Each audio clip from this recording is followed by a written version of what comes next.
जय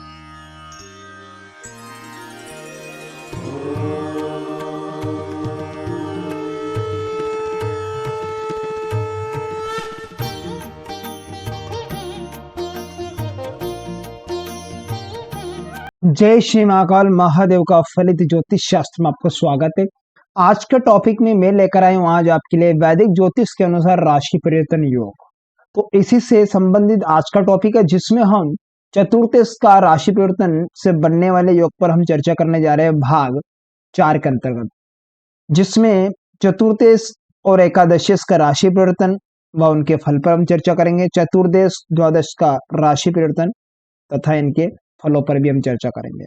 तो इसी से रिलेटेड आज का टॉपिक है। टॉपिक पर चर्चा करने से पहले मैं आपको बता देना चाहता हूं कि यदि आप मेरे चैनल पर नए दर्शक हो ना, तो कृपया चैनल को सब्सक्राइब कर लीजिएगा, साथ में घंटे के बटन को जरूर दबा दीजिएगा, ताकि मैं जो भी नया वीडियो अपलोड करूं उसका नोटिफिकेशन सबसे पहले आपके पास पहुंच जाए। तो बढ़ते बिना समय गवाए फटाफट हमारे टॉपिक की ओर। जैसे कि आप स्क्रीन पर एक ब्लैंक टेवा देख पा रहे हैं, इसमें हम राशियों को फिल कर लेते हैं। पहले घर में मेष राशि, इसी प्रकार एंटी क्लॉक में राशियां कंप्लीट कर लेता हूं। अब ये हमारी मेष लगने की कुंडली बनकर तैयार हो। अब इसमें हम क्या करेंगे कि चतुर्थेश और एकादशेश का राशि परिवर्तन कर देखेंगे। तो जैसे कि आप स्क्रीन पर देख पा रहेंगे, चौथे घर से एरो का चिन्ह जा रहा है लाभ भाव की तरफ, और लाभ भाव से वापस रिटर्न जो एरो का चिन्ह का हिंट है वो चौथे घर की तरफ। अब यहां से अगर चौथे घर से काउंटिंग करेंगे हम एकादश भाव तक, तो 8वां घर आ रहा है, और एकादश भाव से हम वापस काउंटिंग करेंगे तो चौथे घर तक तो 6ठा घर आ रहा है।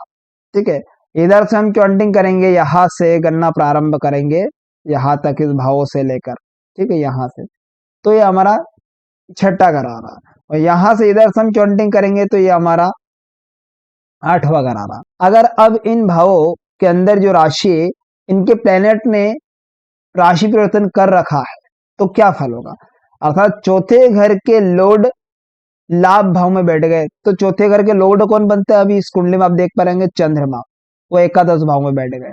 ठीक है, और लाभ भाव के लॉर्ड कौन बनते हैं, शनि देवता, वो जाकर बैठ गए चौथे घर में। चौथे घर के लॉर्ड लाभ भाव में, और लाभ भाव के जो स्वामी बनते हैं वो शनि देवता चौथे घर में, दोनों ने अपनी राशि परिवर्तन कर लिया। अब यहाँ पर क्या है, अगर व्यक्ति ने मकान निर्माण करवाया तो ऐसी कंडीशन में यहां पर शनि रिलेटेड व नेगेटिव रिजल्ट देगा। यहां पर चौथे घर के लॉर्ड ने यहां पर ये शर्त रखी, तो 48 ईयर्स से पहले हमें मकान निर्माण नहीं करना। अब यहाँ पर राशि परिवर्तन योग है, तो लाभ इनकम का स्रोत अच्छा रहेगा, बेनिफिट रहेगा यहाँ पर इसके लिए, व्यक्ति के लिए, अगर ये कुंडली में अगर ये योग घटित हो तो किस प्रकार से इसका रिजल्ट होगा। अब यदि चतुर्थेश आय के भाव में हो तो ऐसा जातक पिता और बड़ों का मान सम्मान करने वाला भी होता है, और इसकी जो शक्ति भर उनकी मदद भी करता है, धन की कोई कमी नहीं रहती, तथा प्रवास में अधिक समय व्यतीत करने वाला ऐसा व्यक्ति होता है। स्वधर्म के प्रति अगाध श्रद्धा रखने वाला ऐसा व्यक्ति होता है, और देह से सुंदर भी, लंबी आयु और पाए जाने वाला होगा, तथा जीवन भर व्याधियों से रहित भी रहता है ऐसा व्यक्ति। लाभ भाव में चंद्र का बैठना यहां पर में इसे नेगेटिव रिजल्ट ही देगा। अब यहां पर चौथे से 8वां, लाभ भाव से चौथा घर 6ठा, तो 6ठा तक योग राशि परिवर्तन यहां पर भी बना। अब ऐसे में यहाँ रोग से ग्रस्त और लंबी बीमारियों में इसका पैसा खर्च भी होगा, व्यय खर्च होगा, लेकिन यहाँ पर उससे क्या हो रहा है कि राशि परिवर्तन योग होने की वजह से इसे लाभ भी दिलाएगा। योग इस प्रकार का है कि अगर बीमारी भी आ जाए तो उसे रिकवर करने की क्षमता यहाँ पर सेटल रखेगा। लेकिन अगर मकान निर्माण कर लिया, इसने तोड़ फोड़ किया, मकान का निर्माण करवाना स्टार्ट किया 48 से पहले, तो यहाँ पर इसका नेगेटिव रिजल्ट ही जातक को मिलेगा। अगर लाभ भाव में यहाँ पर केतु बैठ जाए तो यहां फिर इसका रिजल्ट और ज्यादा खराब होगा, बहुत ज्यादा खराब।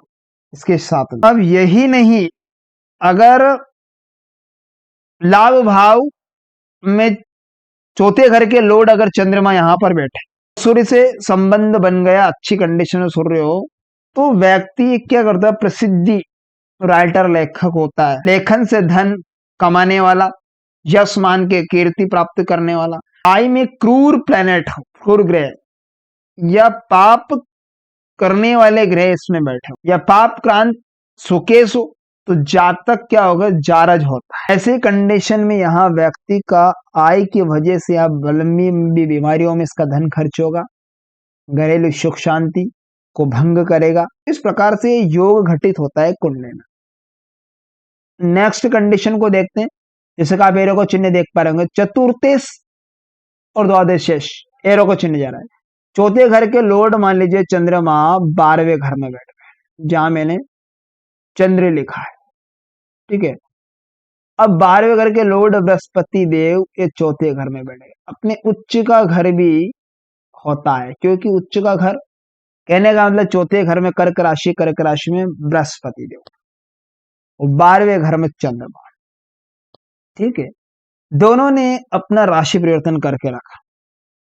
अब इस योग में किसी व्यक्ति का जन्म हो जाता है, व्यक्ति जीवन भर मानसिक क्लेश, व्याधियों, परेशानी से गुजरता है। इन भावना व्यक्ति के अंदर कूट कूट कर भरी होती है। उसका पिता अक्सर देखा जाए तो प्रदेश में ही निवास करता है। माता होती है, माता को दुर्भाग्य के रूप से पीड़ित होना पड़ता है। आर्थिक दृष्टि से नुकसानदायक, आर्थिक दृष्टि से देखा जाए तो पैसों की कमी, फाइनेंशियल कंडीशन, घरेलू सुख शांति को खराब कर दिया, क्योंकि घर का जो संचित जो द्रव्य होता है ना, रुपए पैसे जोड़ जोड़ के जो पाए इकट्ठी कर रखी, वो अपनी मूर्खता की वजह से ही नष्ट कर लेता है, इतना खराब।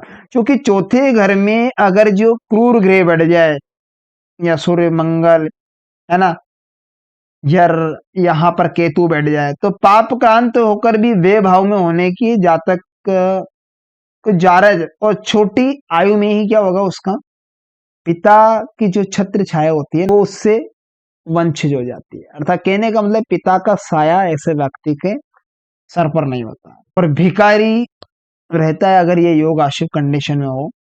यदि अगर क्रूर ग्रह बलवान या शुभ ग्रह से अगर दृष्ट हो, वे भाव में बैठ गए, खंड नंबर 12 में जहाँ चंद्र लिखा अर्थात 12वां घर बैठ गए, तो अब क्या होगा, वहां क्या होगा, तो जातक के कई मकान भवनों का अधिपति भी बनता है। भोग विलास के सुख साधन और साधनों की उसे कमी नहीं रहती है ऐसे व्यक्ति को, और आनंद पूर्वक जीवन व्यापन करने वाला ऐसा व्यक्ति होता है।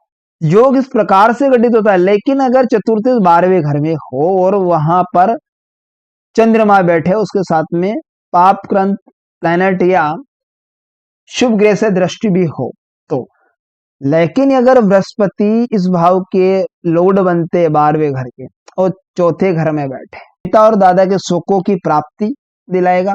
मानसिक तनाव, डिप्रेशन जरूर हो, माता को स्वास्थ्य संबंधी तकलीफों का सामना करना पड़ेगा।